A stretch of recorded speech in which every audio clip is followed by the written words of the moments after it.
adventures in research.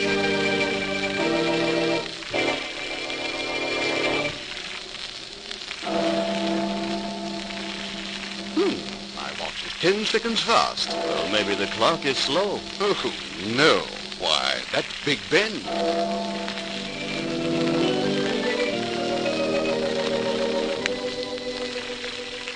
This is Paul Shannon, introducing another in the series of programs dealing with the thrilling adventures to be found in the field of scientific research, as told by the men of science themselves.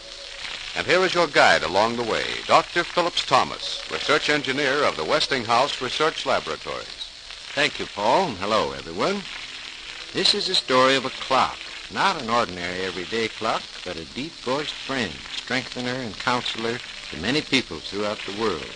A clock with a history, with a voice that speaks of courage, of hope and liberty, of unshakable firmness of purpose. Moreover, this particular clock has a name, Big Ben. You've probably heard the voice of Big Ben over your radio many times and thought nothing of it. But if you, an American, happen to be in London, England, listening to the great hour bell atop the clock tower of the House of Commons,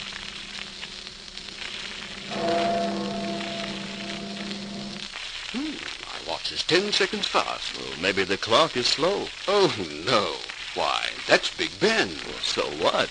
It can be wrong like any other clock, can't it? Not Big Ben.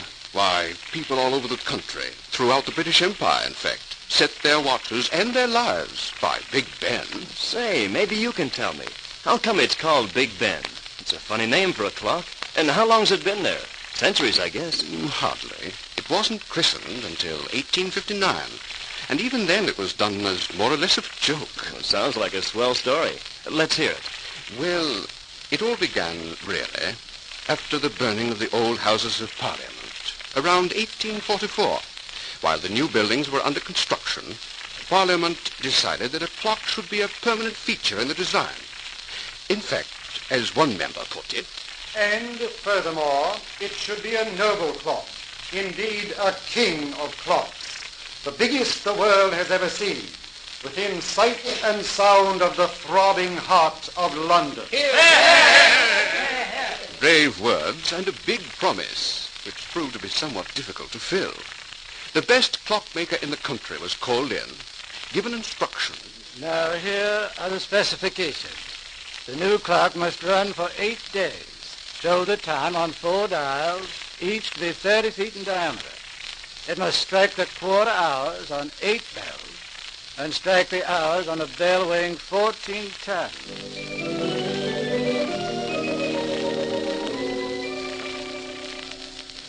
In due course, the clockmaker submitted a design, but it was turned down.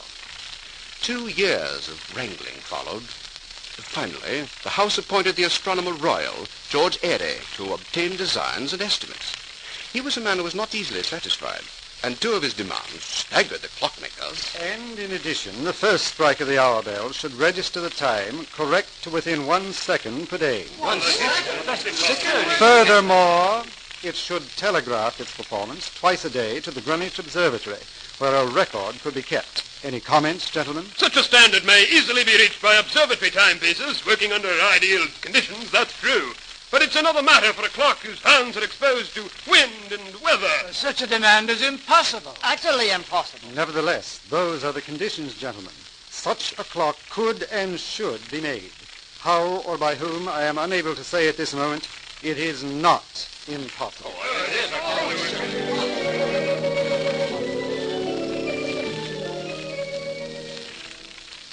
That sure sounds like trouble all the way around. Yes, and it was.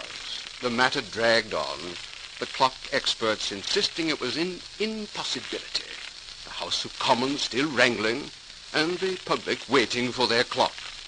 Then in 1851, Edmund Beckett Denison took charge. I suggest, Mr. Airy, and as Astronomer Royal, I'm sure you'll agree with me, that Mr. Dent, who's an expert chronometer maker, is the man to do this job. We'll call him in, give him the specifications, and get the work going. Thus, in 1852, work began in earnest.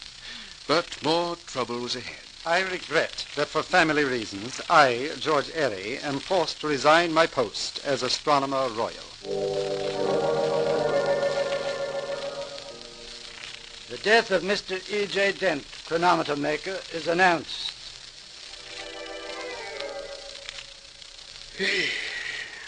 Well, that leaves me alone with a mass of machinery in front of me and a host of hostile critics behind me.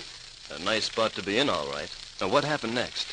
Dennison went to work, assisted by Dent's stepson, Frederick, and in 1854, the clock was completed, 5 years before the tower which was to carry it was ready.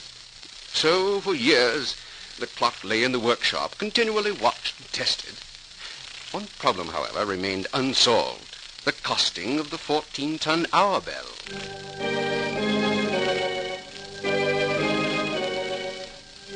It's too big a casting job for me to handle, Mr. Dennison. No bell that size has ever been cast in this country. Besides, the specifications you demand are too severe. Sorry, Mr. Dennison. Biggest casting we've ever done was the great bell at York Minster, 10 3/4 tons. Well, I'll try it, Mr. Dennison. Biggest casting I've ever attempted, but I'll do the best I can. The bell, weighing 14 tons, was made, shipped to London by steamer, and hung on a special gallows erected for testing purposes. A hammer weighing 3/4 of a ton swung against the bell, and it promptly cracked. They sure were having troubles. It's a wonder they just didn't give up about that time. More delay followed. Finally, George Mears of Whitechapel, whose firm had been bellcaster since 1570, undertook the task, completed it, and on April 10th, 1858, the bell that was to become Big Ben was cast and passed its tests. It took a week to hoist the great bell and its 4 satellite bells into position by manpower. Then the clock was assembled, and at last the task was finished, and everyone eagerly awaited the long-promised chimes and tolling of the hours. But, More trouble? yes, the clock refused to go. I really don't understand it at all, Mr. Dennison. All right. It's a question of weight, gentlemen. The hands of the clock weigh 2.5 tons. They're too heavy for the drive machinery. I propose to substitute lighter hands, and then I think our troubles will be over.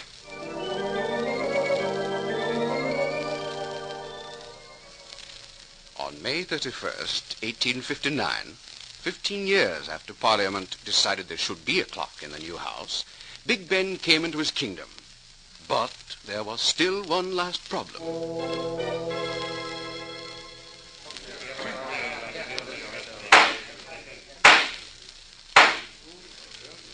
This special sitting of the House has been called for a special purpose, to christen a new giant baby, the huge clock which now so gracefully adorns the tower of this equally now famed House of Commons. No doubt each member present has thought of an appropriate name, and we are ready to consider suggestions. Mr. Speaker, I suggest it be called the new House Bell. Apparently the name is displeasing to certain members. I suggest the clock be called the Victoria in Her Majesty's honor. Or simply the Commons clock. Why not call it the parliamentary clock? Or the Great Clock. The Queen's clock.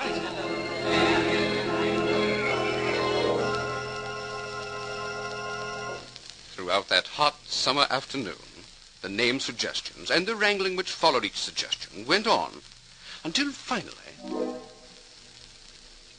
Mr. Speaker, The House recognizes Sir Benjamin Hall.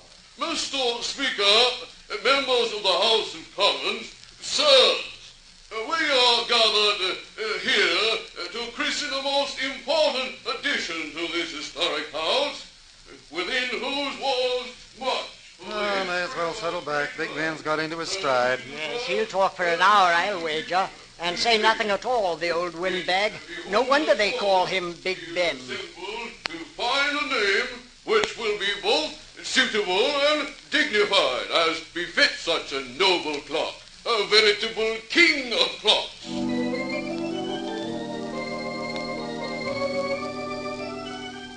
And so historic occasion, let us ponder carefully upon the selection of a suitable name for the clock. A name which will be spoken fondly by our posterity. Why not call it Big Ben and be done with it? It has been suggested that the new clock be christened Big Ben. All in favor, say aye. Aye. Opposed? Carried unanimously. The name of the new clock shall henceforth be known throughout England as Big Ben.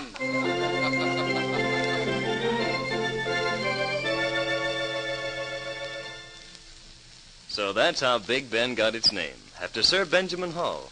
I've often wondered about that. Well, I guess all their troubles were over at last. Not quite. There were still teething troubles. 2 months after Big Ben was put into service, his voice broke. Maltreatment, that's what caused it. I made this bell, and it's cracked under too heavy a hammer. Lighter hammer will fix it, I'm sure. Partly, but we'll have to chip a piece of metal out of the sound box and turn the bell just a little. Very well. See to the fitting of a lighter bell hammer.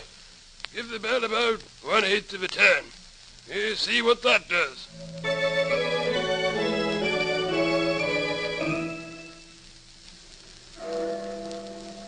Splendid. I don't believe we'll have any more trouble with Big Ben. At last their troubles were over. Is that the Big Ben we know today? Yes, but if Big Ben, the great hour bell, is unique, so is the clock that drives him. The weights for the chimes and striking alone weigh about 2.5 tons. That's a lot of weight, all right. How do they work? The weights, I mean. They're hung by wire ropes, descending almost to the ground as they run down. And you know, in those early days, the work of winding was done by hand. It took 2 men 8 hours, twice a week, to do it. Today, modern electric motors wind them 3 times a week. So Big Ben's gone modern. Yes, and through all weather and conditions, through peace or war, Big Ben keeps time. As he has grown older, his character has developed, his influence spread. But always his big feature has been the correct time, exactitude, dependability.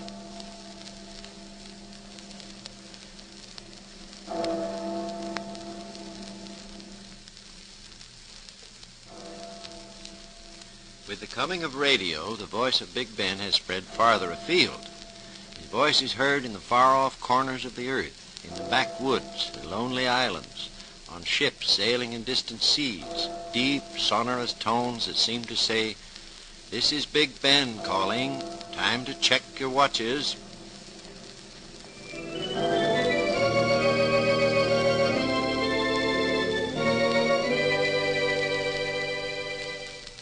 Thank you, Dr. Thomas, for a grand story.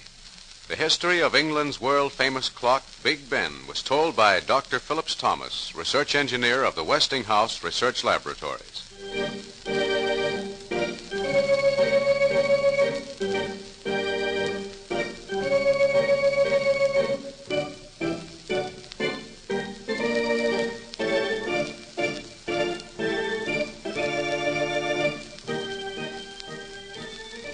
Join us again next week when Dr. Thomas will be back with another interesting story to tell on Adventures in Research.